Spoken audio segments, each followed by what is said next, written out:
Freud y Lacan, hablados 2. Un libro de Miguel Óscar Menasa.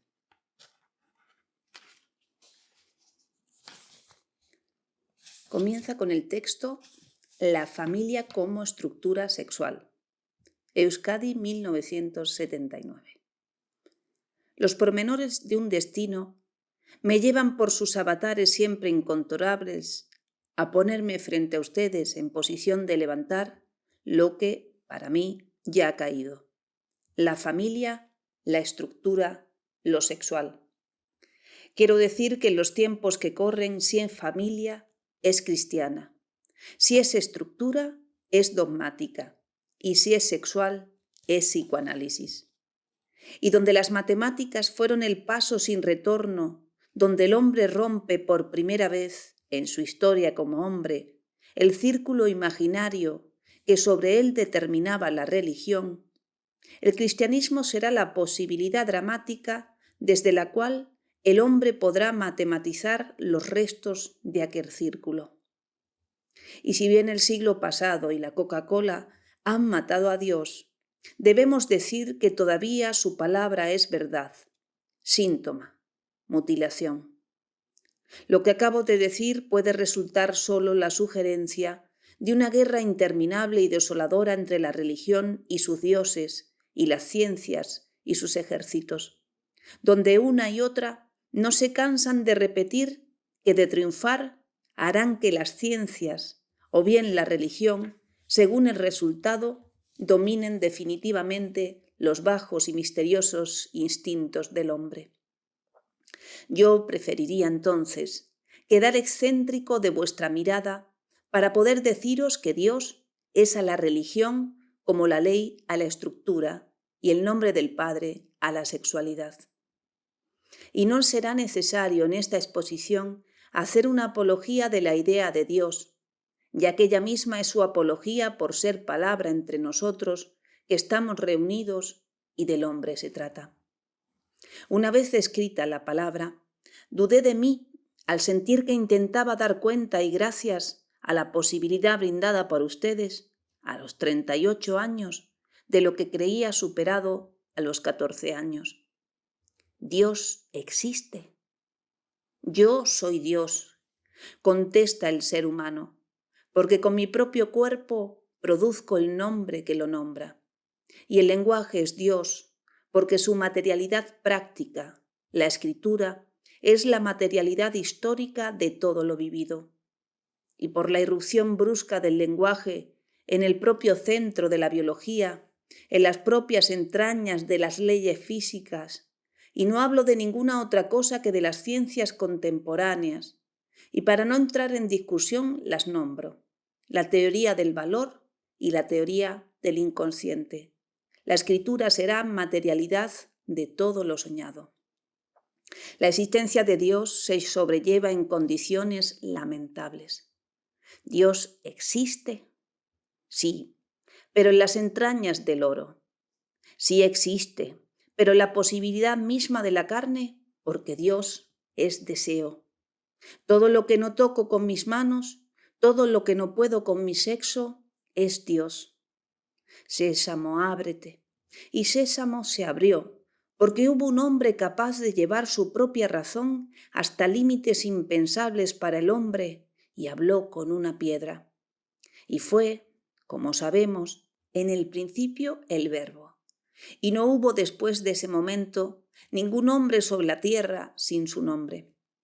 Y así, el hombre va por la vida asustado de su supremacía sobre los otros reinos, y hace divino, proveniente de Dios, lo que no puede soportar como animal humano, sus diferencias, el lenguaje sobre todo lo otro.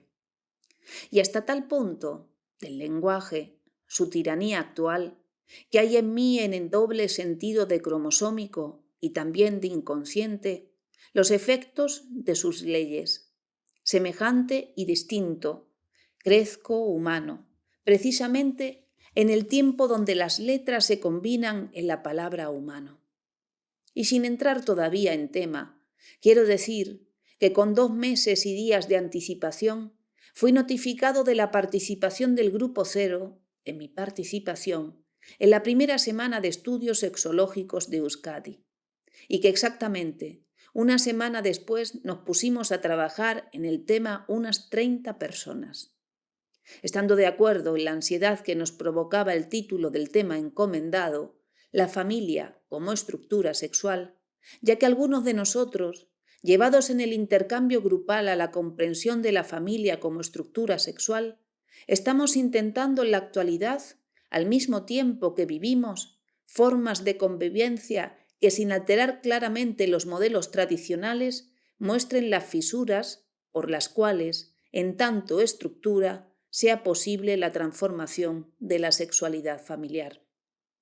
Comenzamos a trabajar en el tema, contentos, diría yo, de que nos hubiese tocado en suerte no solo exponer acerca de lo que creemos saber, sino también, y a modo de presentación, hablar en ese saber de nuestros antecedentes.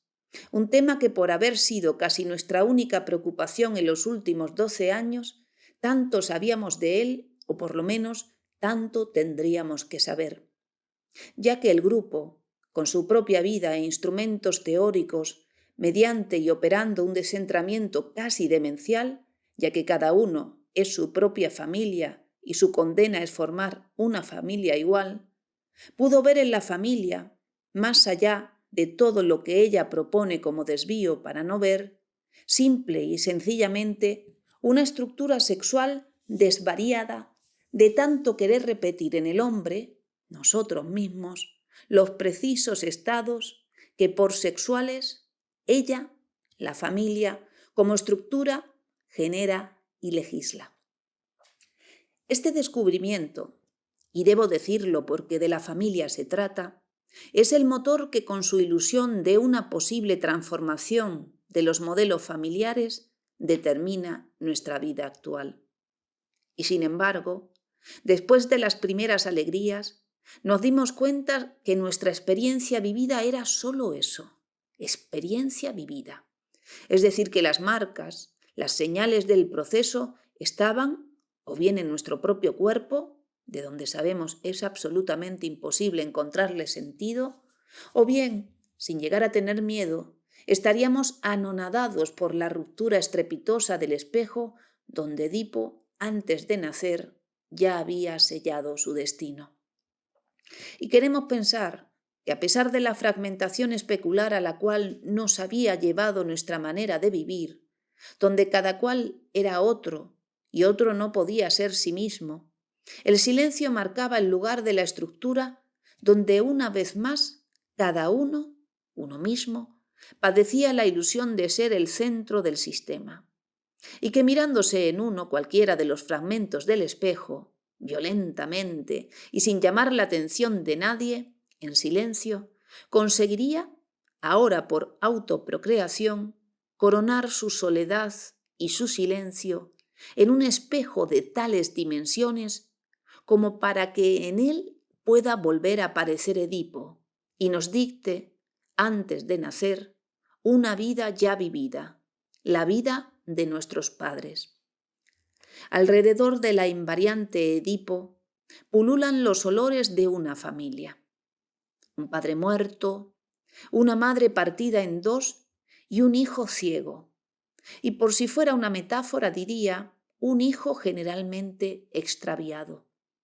El niño tendrá que recibir de la misma persona, su madre, los cuidados alimenticios y los cuidados sexuales que en prácticas de limpieza y manipuleo de las zonas genitales, en ciertos casos, se extienden hasta muy avanzada la primera infancia.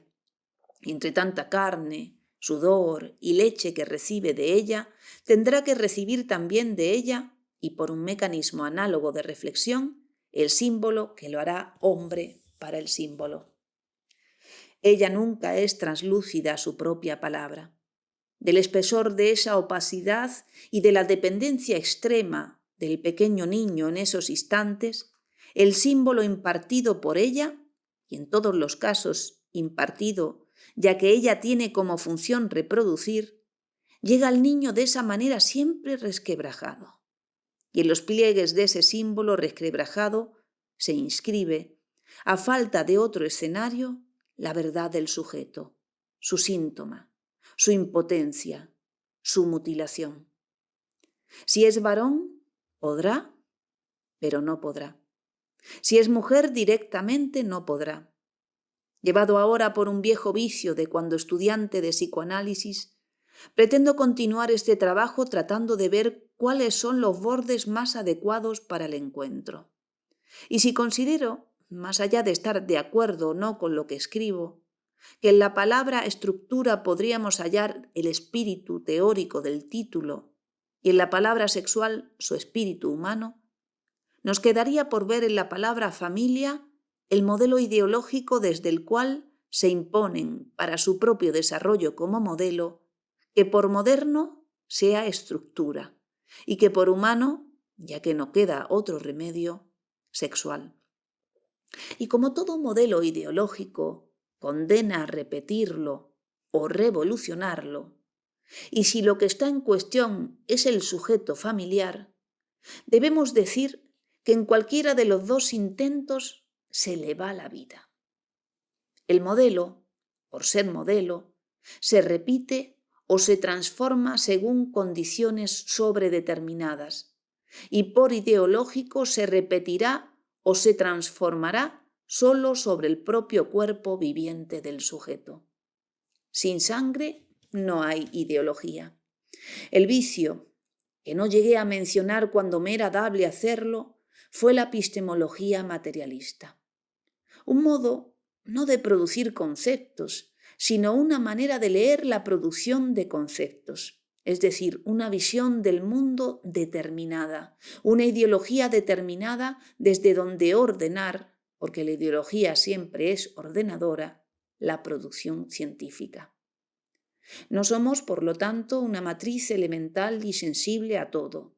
Tenemos una cierta caída en nuestro discurso, un cierto color. Decimos que los procesos de producción científica son diferentes a los procesos de producción ideológica. Y si bien sabemos que ahí en el magma de los ideales, en plena ideología, cuando el concepto nace como concepto científico, nace radiante y puro de ideología, en tanto es de ella de quien nos habla. Y también sabemos que su desarrollo o su muerte están estrechamente vinculados a los modelos ideológicos imperantes.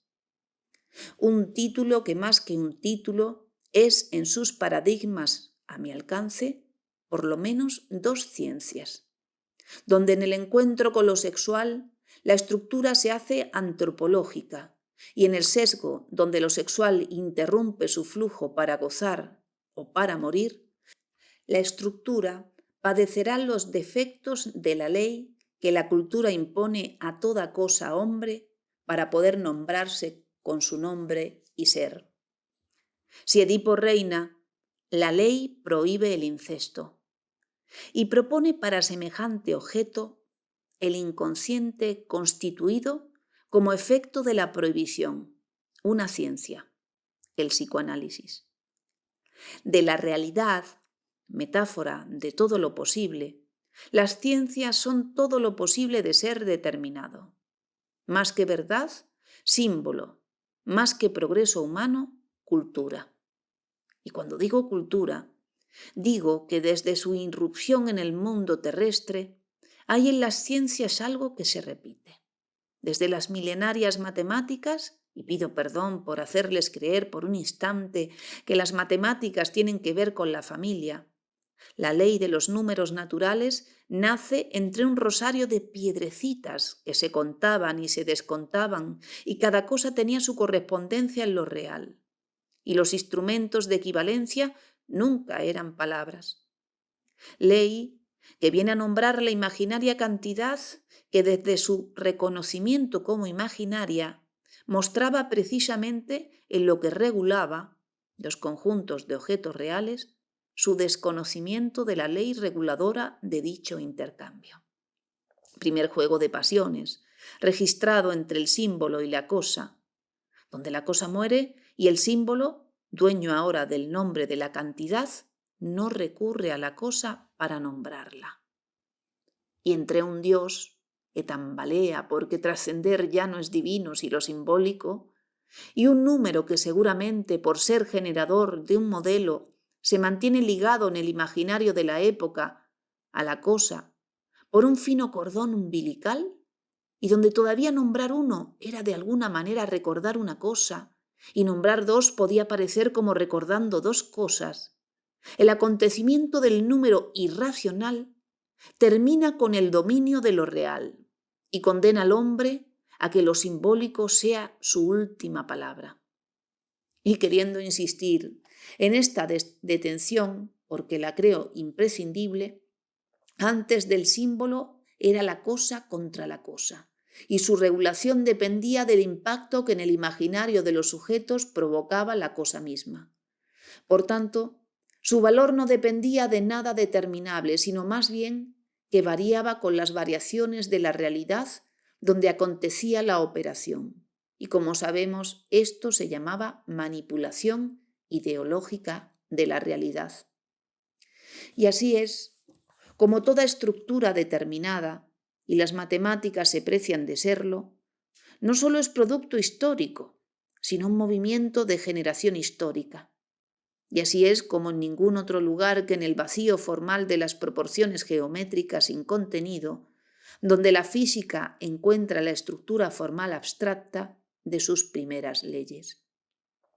Y no hace falta ir más lejos para decir que sin el desarrollo de las ciencias físicas no hubiese sido posible la revolución industrial, y sin esa posibilidad de socialización universal no hubiesen sido posibles las ciencias donde el hombre cree ver por fin su propia medida como hombre. Y así es como el hombre, en los últimos siglos, padece las heridas de saber y no ser en nada de lo que determine el centro del sistema. Sujetado al paroxismo de leyes inviolables, donde como persona no participa en la elección de la posición que le tocará ocupar en su vida por estar sojuzgado por ser hombre, a la tiranía del significante, si se trata de la adquisición del lenguaje, a la tiranía de las relaciones de parentesco, si se trata de la adquisición de la sexualidad humana, o bien, y además simultáneamente, a la tiranía de los modos de producción, sea de mercancías o de sentidos, si se trata de la adquisición del ser social. Y seguimos sin saber qué es una familia. Hablar de lo que no sé siempre me resultó agradable y hasta diría terapéutico. Nunca un descubrimiento íntimo le hace mal a nadie, pero hablar, como en esta oportunidad parece que me ha tocado en suerte, de lo que nadie sabe, me resulta, debo decirlo, temible. Y si bien, como se sabe, no soy ninguna otra cosa que un escritor, en esta oportunidad temo más a las palabras que puedan aparecer en la hoja en blanco que a vuestra inquisidora mirada personal en un diálogo cuerpo a cuerpo, como si estuviéramos descubriendo nuevos horizontes y, sin embargo, cada cual estaría recordando empecinadamente a su propia familia. La familia, quiero decir, permanece en la mirada. Y la familia no es, como se cree, un hecho natural. Sistema de sistemas, máquina humanizante, ella solo desea reproducir.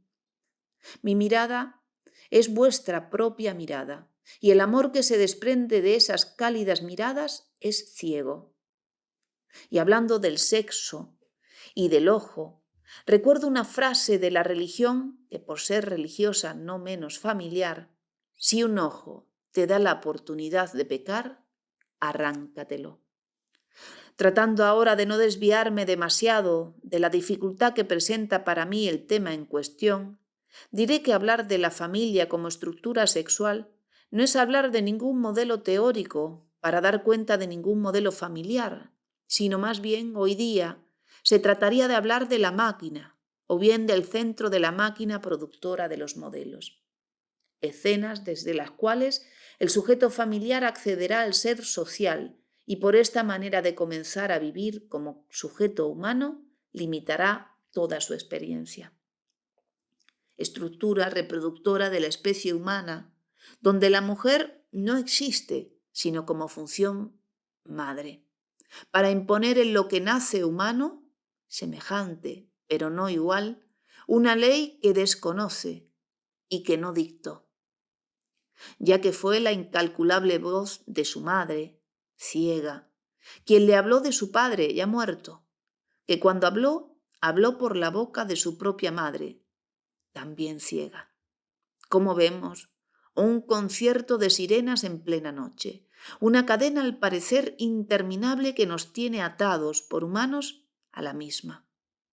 Ella podrá en nosotros lo que con él no pudo. Ella podrá en nosotros lo mismo que su madre pudo en ella. El famoso nombre del padre, como vemos, es en realidad el nombre de la madre. El padre no existe. Estuvo por ley desde el principio muerto. Y siguiendo de cerca las disciplinas que pretenden una luz sobre semejante oscuridad, diremos que existen formas precarias para ser un hombre, formas varias dentro de cierta armonía y perfectas para ser madre. Pero cuando ella, mujer, quiere ser su propio sexo, el atributo que las ciencias modernas le conceden es que acceda a su ser femenino, intercambiando lo que en ella es ausencia por un hijo, así de simple, con su padre que para colmo yace muerto. El cuerpo de la mujer desaparece en esa paradoja y se transforma en máquina. Un día de pequeño, ella me dio algo sin pedirme nada a cambio, y en esa escena se generó el símbolo.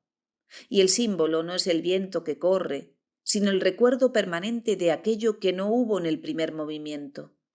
Y por haber faltado a la primera cita, no podrá ser ninguno de los términos del intercambio, ni siquiera ella misma, sino más bien, por su pureza, la razón de dichos intercambios.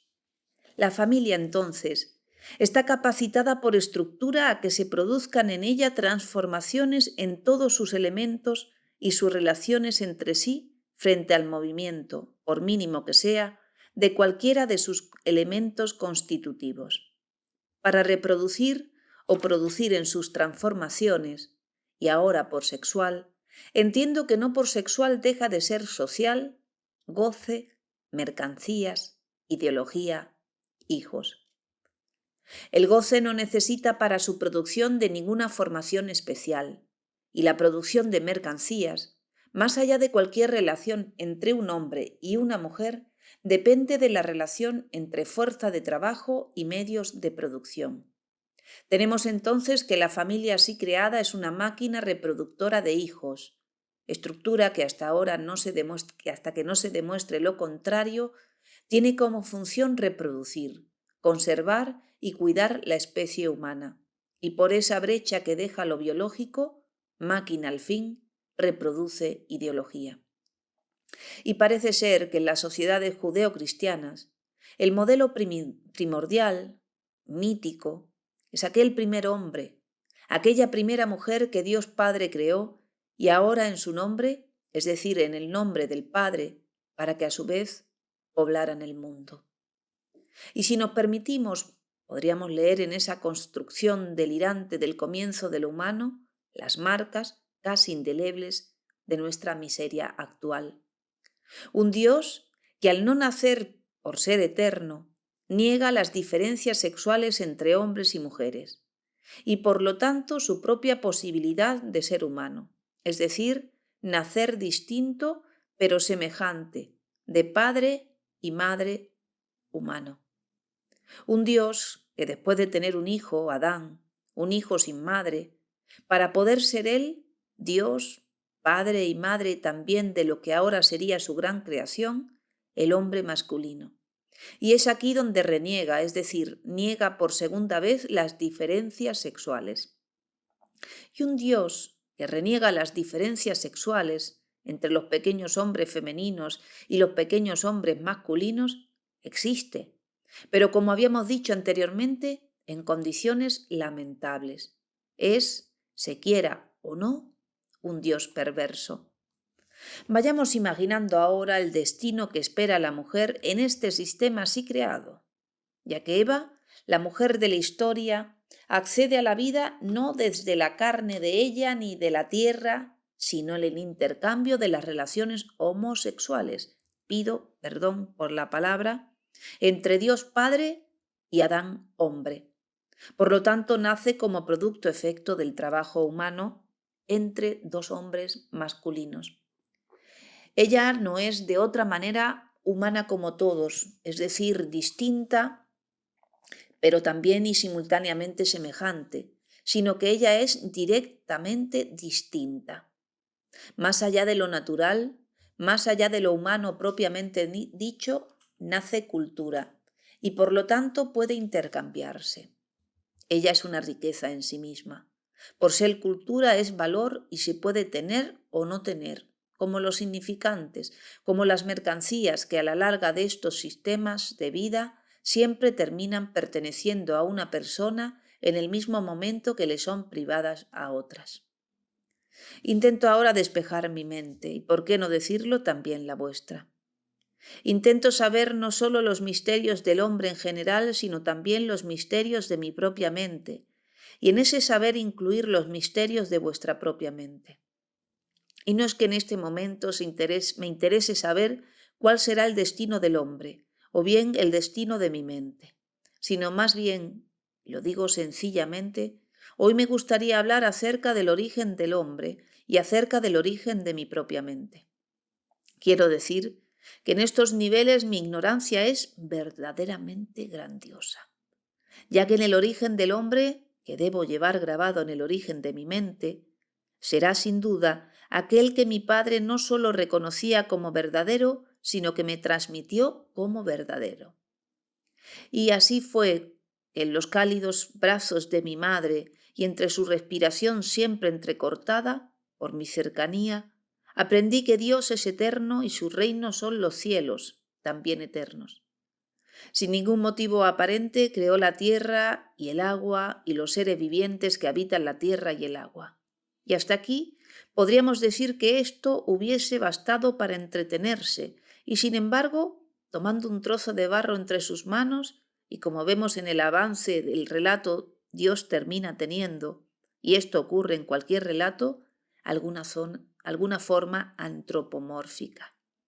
Y el hombre, hasta en su desvarío religioso, nos vuelve a repetir que más allá del hombre solo podemos encontrar otro hombre.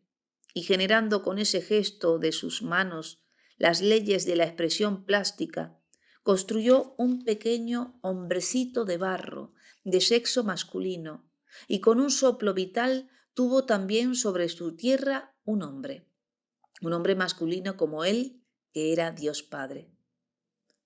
Y si hasta aquí los puntos oscuros de la historia se superan con un poco de fe acerca de la creación de la mujer, que no fue siquiera creación, la fe no alcanza, ya que no es de la nada desde donde nace, sino extrañamente del propio cuerpo de Adán, de lo que se desprende, y no se sabe bien por qué motivo.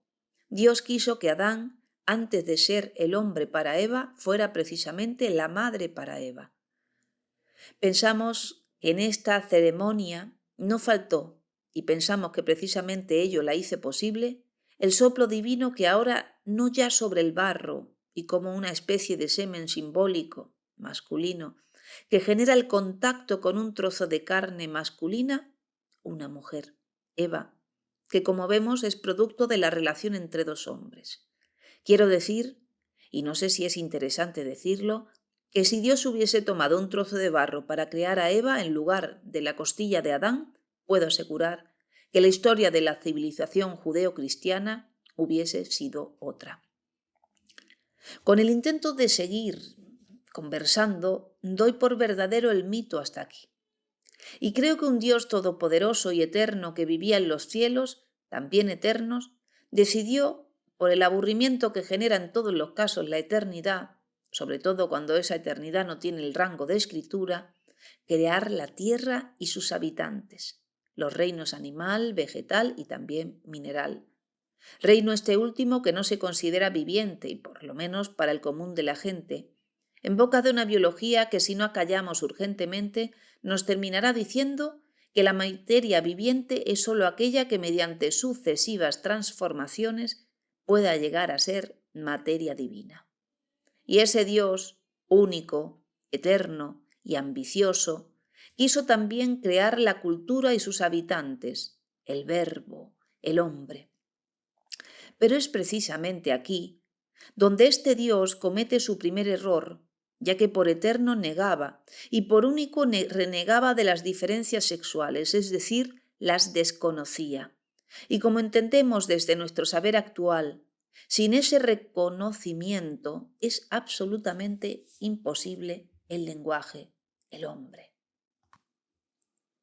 Me imagino en ese Dios una única ilusión, en el principio del principio, poblar ahora su mundo así creado de palabras, de hombres. Y sin embargo, y precisamente por renegar ser hombre humano, distinto sí, pero también semejante, la familia así creada como mito de origen del hombre padecerá graves límites en los que debería ser precisamente su única función: poblar el mundo de hombres, reproducir la especie, llenar el universo y no solo la tierra de palabras. Y descartando a Dios por sublime, quedaron sobre la tierra para poblarla Adán y Eva y sus 2 hijos varones, Abel y Caín, en definitiva 3 hombres y una mujer, donde esa mujer no tendrá ningún otro tiempo que el de ser madre, y los 3 hombres demasiado tiempo libre para la homosexualidad, el trabajo y la guerra.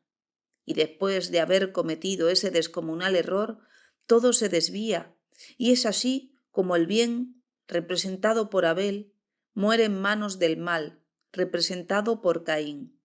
Y ahora el delirio final, donde la condena del propio Dios a Caín por haber matado a su hermano, vivir eternamente como hombre sin morir, sin alcanzar nunca lo divino. Y como vemos, más que una condena por algo, asesinar, que se consideraba malo, en esta condena la palabra divina impone una ley moral que, aunque a simple vista parezca todo lo contrario, determina que lo propiamente humano sea lo malo, y que por haber muerto en manos de lo malo sobre la tierra, lo bueno sea lo divino. Y dando un paso más, podríamos decir que en este movimiento se genera un deseo que, aunque no parezca humano, acontece en el hombre, donde el hombre, nuestros asesinos actuales, matan para no morir. Como vemos, la idea de Dios no solo trae los beneficios de poder hacer divino todo lo que no comprenda la razón humana, sino que también trae como consecuencia dar cuenta mediante una fe tal que el ser se agote en ella, de los desvíos que semejante principio impone a la historia del hombre. Historia que, afinando un poco nuestra puntería y en la sociedad que me cobija como semejante, es por ahora la historia del Dios judeocristiano. Esperamos que algún día el hombre pueda escribir la historia del hombre, ya que todavía, y esto que corren los tiempos que corren, 3 parecen ser solamente los destinos del hombre según el nivel de su renuncia. Si fracasa en el sexo, es decir, en sus relaciones familiares, irá al manicomio. Si fracasa en el dinero, es decir, en sus relaciones sociales, irá a la cárcel. Y por último, si fracasa en el encuentro con la idea de Dios, reproducirá en todo lo que toque esa idea. Y así podríamos decir que todo lo escrito, amado, pintado, labrado, odiado, ejecutado, en fin, todo lo posible de ser producido por el hombre se produjo en un diálogo con Dios.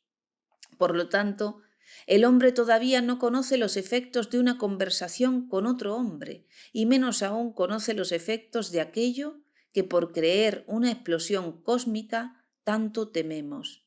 Quiero decir, una conversación entre un pequeño hombre masculino y un pequeño hombre femenino. Mientras escribo me voy hundiendo lentamente y también inexorablemente entre los antifaces, entre las máscaras. Piel sobre piel, yo pienso, me terminarán sepultando.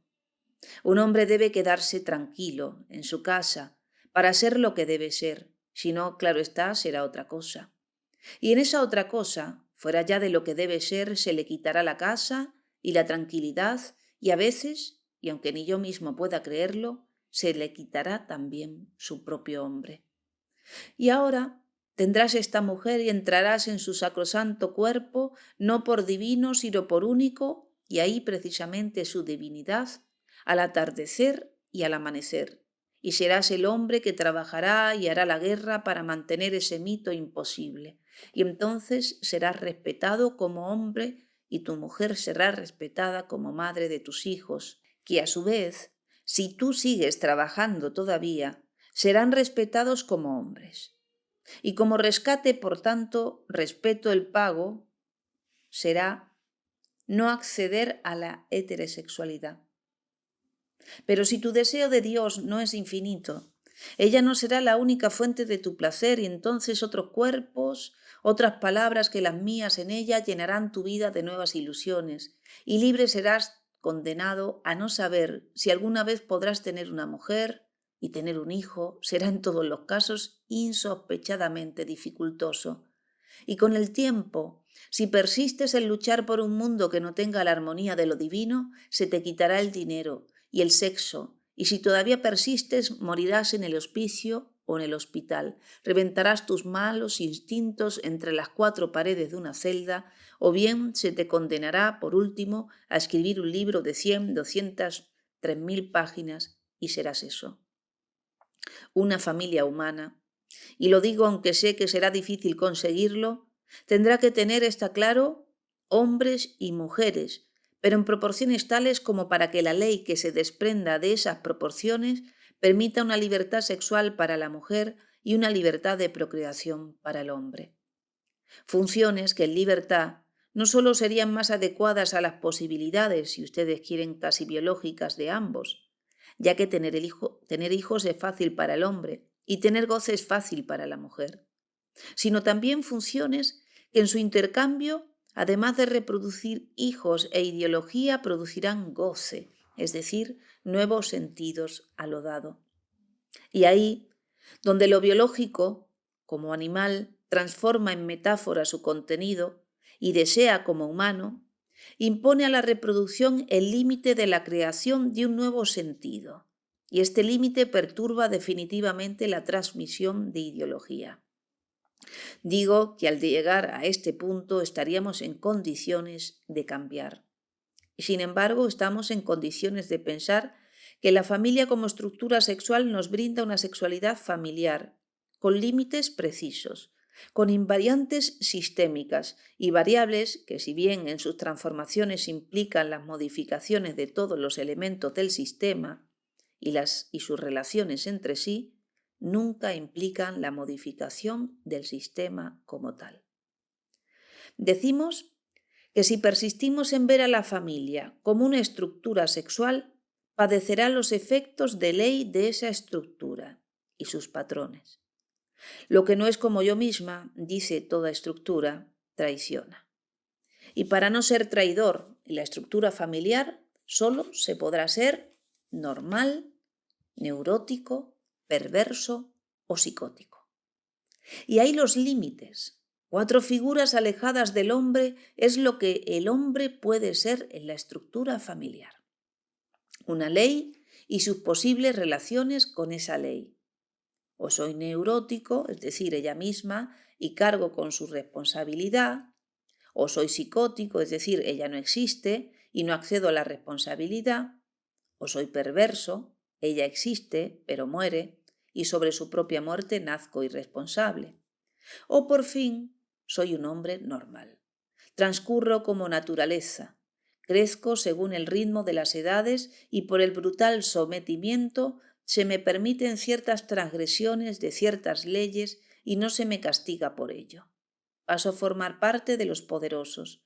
Tengo la ilusión de ser el dueño del sistema. Soy entonces una persona normal. Como mi madre, reproduzco ideología.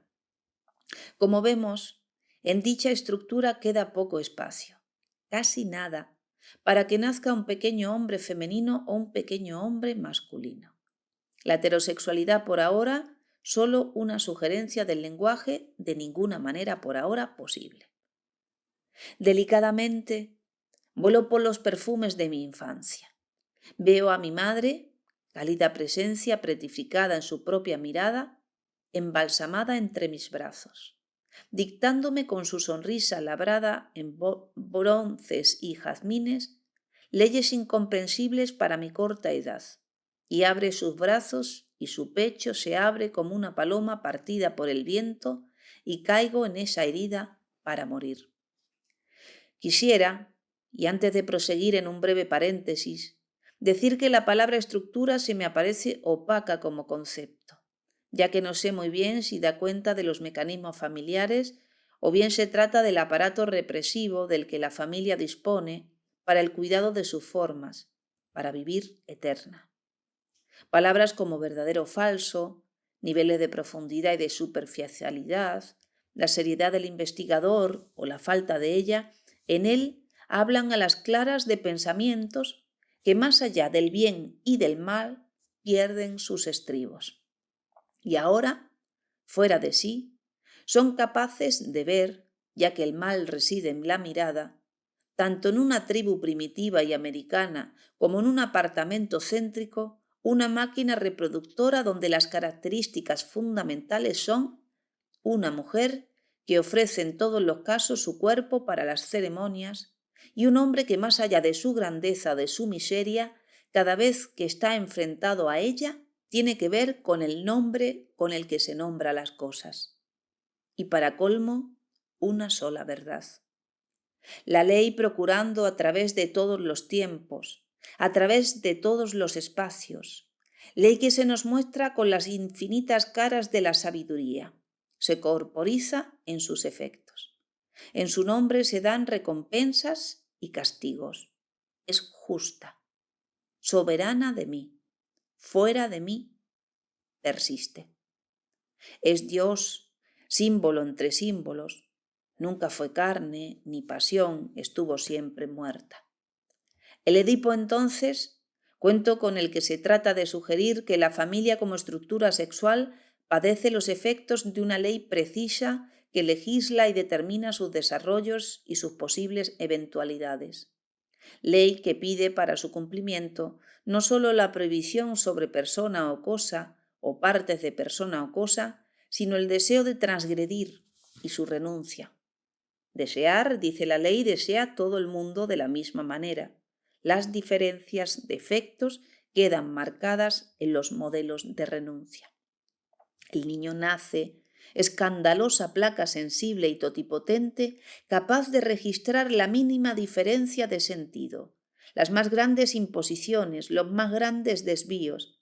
Ameba desconcertada por el cambio de medio, crece aceleradamente. Ameba voraz, capaz de comerse el universo.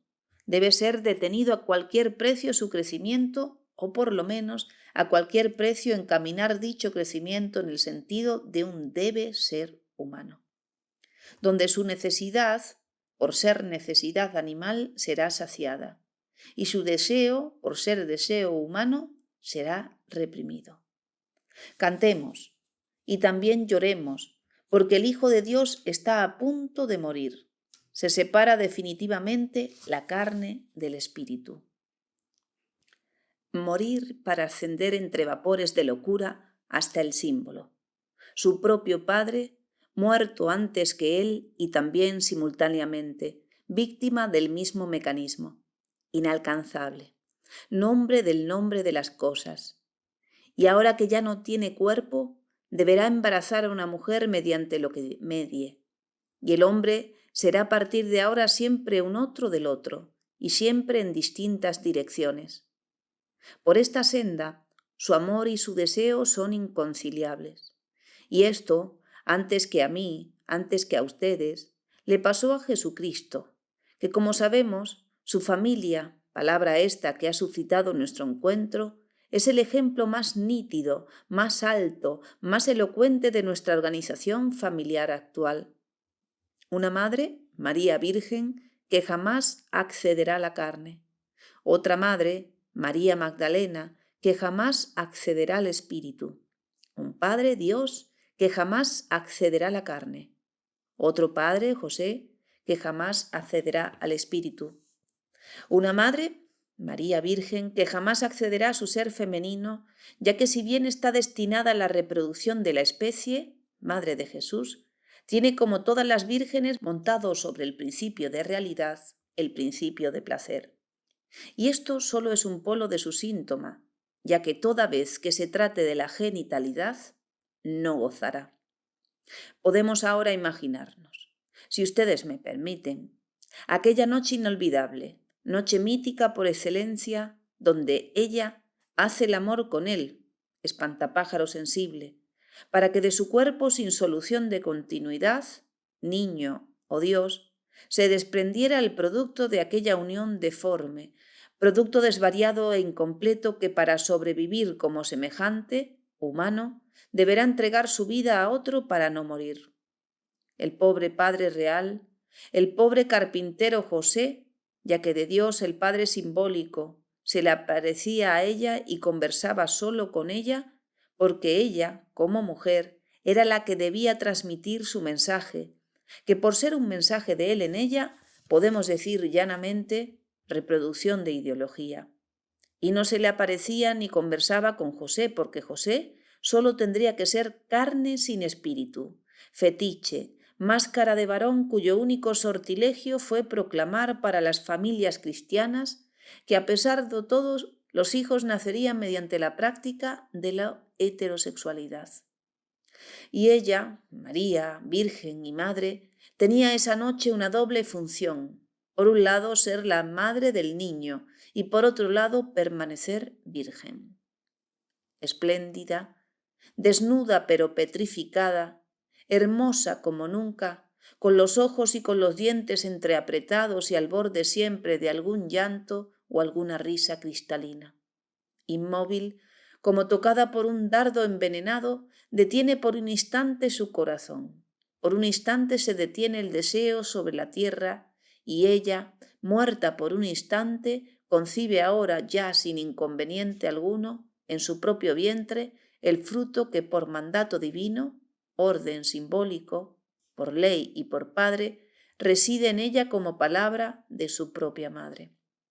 Crucificado desde el principio entre dos madres, que es una madre, vivirá con una mujer partida en dos en su corazón y nunca más podrá juntar su amor con su deseo. Su madre es virgen y también es su madre. Este doble registro de su madre como virgen y también como puta es insostenible para el pequeño niño cuando estos dos sentimientos tan dispares entre sí, hasta ser opuestos, se registran en el niño de manera simultánea. La disociación impuesta no solo separa en el niño las representaciones y sus afectos consecuentes. El amor por María Virgen, en posición pregenital, quiero decir, previa al reconocimiento de las diferencias entre hombre y mujer, y como síntoma el mismo que su madre, anestesia genital. El odio celoso por María puta, en posición genital deseante, después del reconocimiento que él como hombre solo era posible por la unión de un hombre y una mujer, y que él precisamente no había sido ese hombre, sino que también, para que la disociación tenga carácter de eterna, exalta el amor y la anestesia genital y reprime el odio y el deseo. Y a partir de ahora, en el propio corazón del niño habrá dos mujeres. La mujer del amor es real y no goza, y cumple funciones reproductoras. La mujer del deseo, destinada para el goce, es irreal, fantástica, inconsciente y por tanto no cumple funciones reproductoras. El delirio paranoico reivindicativo que con los años se va instalando en él tendrá que ver no con la redención de la humanidad, sino con la redención de su propia madre. La aparición de María Magdalena es la escena donde él recupera toda esta historia vivida por él, pero censurada. Siente por primera vez, y con esa mujer, el espacio de su madre reprimido, restos carnales, y unos pasos más adelante es crucificado para morir al tercer día y ascender entre vapores de locura hasta el símbolo. Y el Padre Real no existe, ya que al final queda solo en la tierra, y este quedarse solo al final ya se sabe desde el comienzo de la historia. Y ella, una tarde, surcará el espacio para ir a sentarse ella también cerca de Dios Padre, es decir, su Padre, que es, como ya explicamos, con quien verdaderamente tiene ese niño que en todos los casos sufrirá sobre su propio cuerpo alguna calamidad. O será castrado, o será ciego, o morirá en la cruz, o se dejará matar por sus hermanos, o será un asesino, o por fin dejará de existir siendo un padre real, un obrero, un burgués, un intelectual. Y estos son los pobres destinos para un niño que nace en una familia cristiana, como se dice, donde queda claramente demostrado que en todos los casos los niños que nacen en ella son productos de la consumación inconsciente del incesto. Las marcas en el cuerpo del hombre son el rescate que todo hombre paga no por sus transgresiones, sino por lo que ya su madre transgredió con su propio Padre Dios. Y si una suerte de pesimismo puede llegar a recorrer nuestras entrañas frente a semejante panorama, ya que en las construcciones propuestas puede haber error, y casi seguramente serán incompletas, se deja ver en las mallas de esa incompletud un dejo de eternidad, ilusión que se sufre frente a esos modelos por la presión y la fortaleza de la que disponen para repetirse durante siglos. Os diré que la eternidad es siempre una ilusión de completud vedada como realización para el hombre, aún en su propia muerte, que es la estructura sexual de la familia, como ya hemos visto, una estructura histórica, por lo tanto modificable, quiero decir revolucionable, no ya como efecto producto histórico, sino más bien como instrumento de transformación histórica. Y como sabemos, todo instrumento, y seguimos hablando de lo humano, se modifica a su vez con lo que transforma. La familia actual es, pues, solo un paso para el hombre y no como se cree su destino.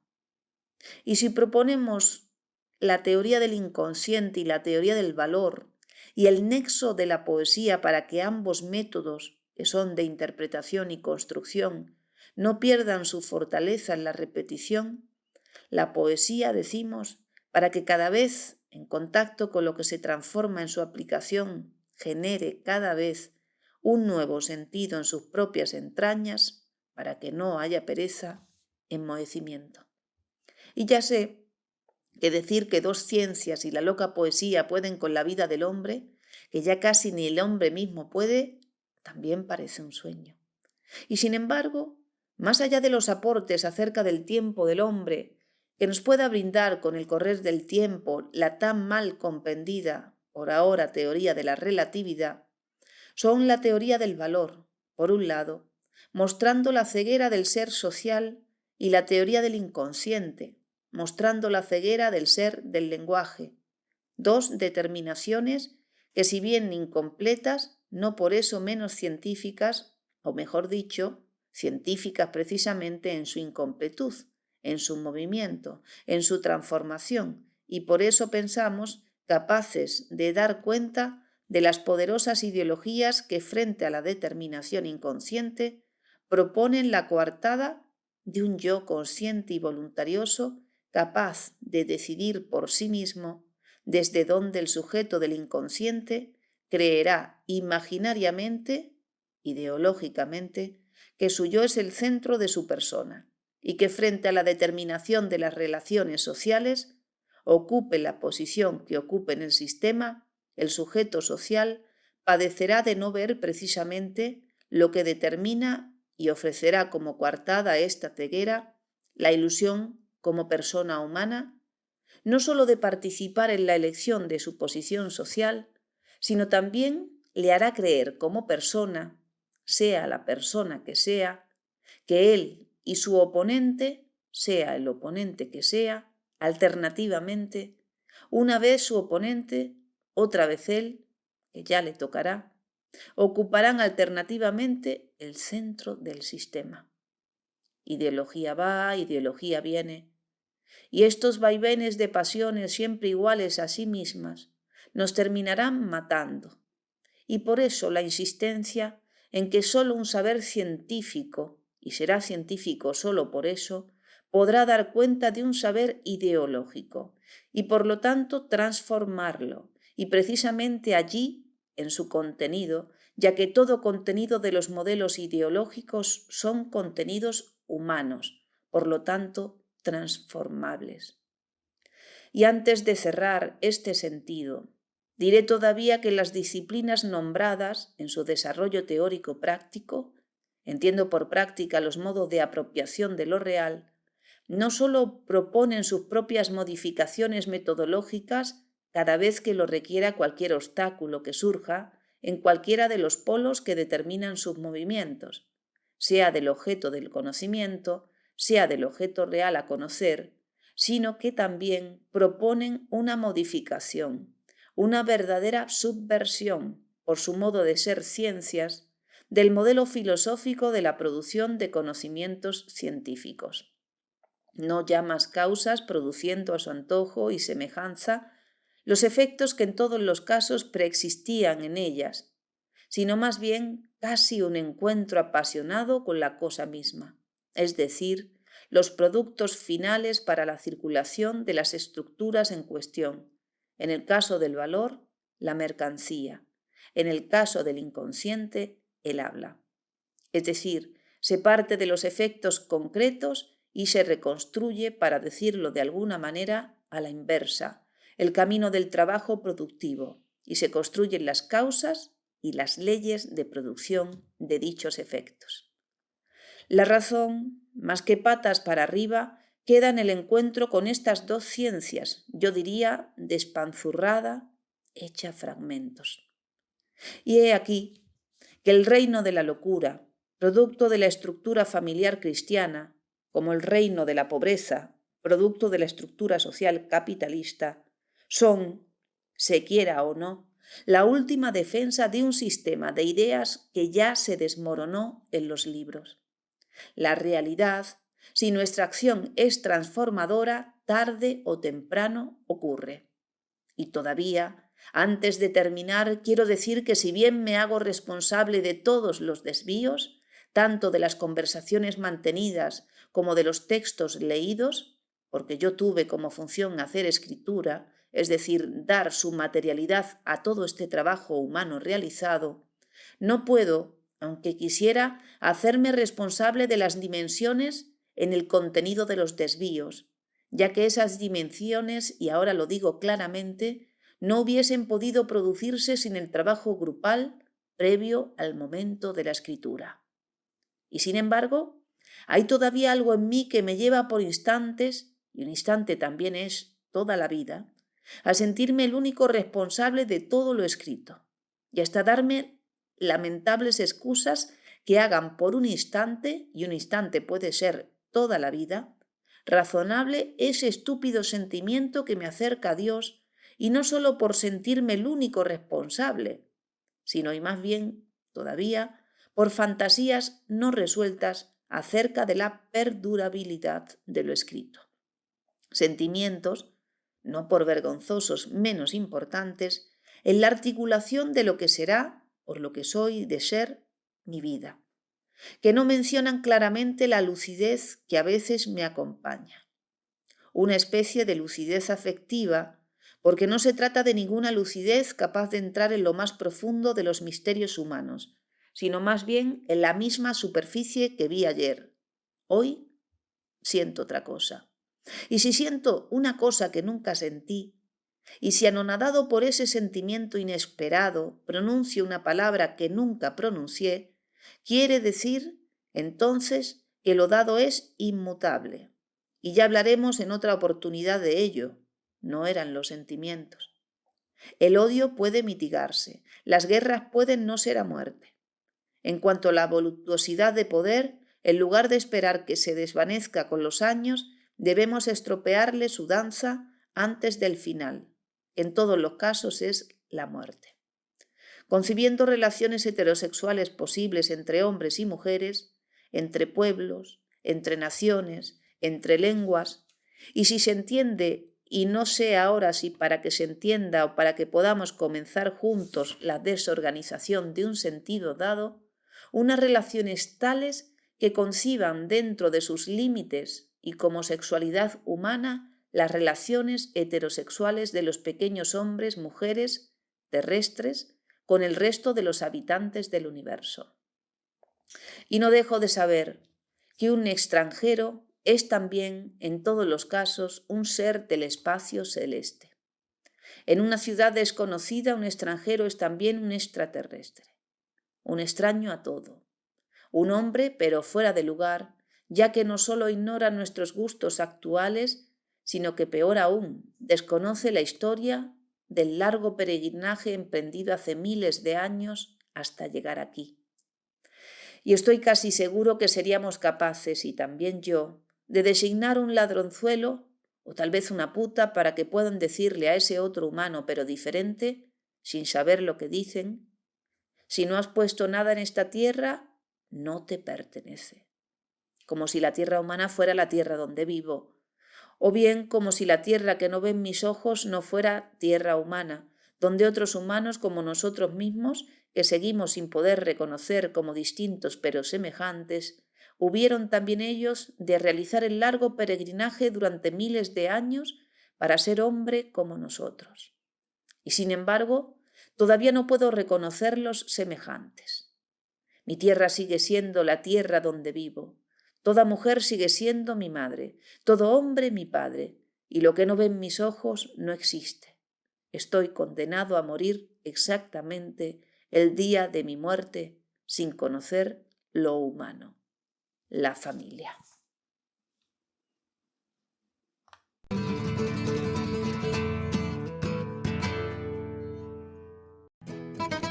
Si tus miedos te paran, atrévete, comienza tu psicoanálisis.